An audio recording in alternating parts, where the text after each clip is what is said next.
হাসরের ময়দানে কত কাতার মানুষ হবে গো।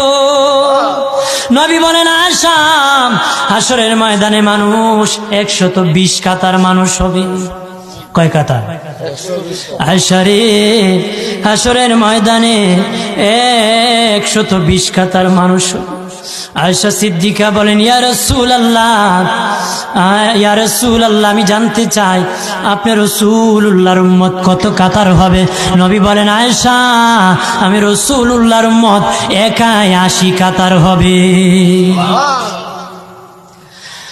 আয়েশা বললেন ইয়া রাসূলুল্লাহ, ওগো দিনের নবীজি, 80 কাতার দিয়ে আপনার উম্মত হবে, আপনার উম্মতকে কেমনে আপনি চিনবেন?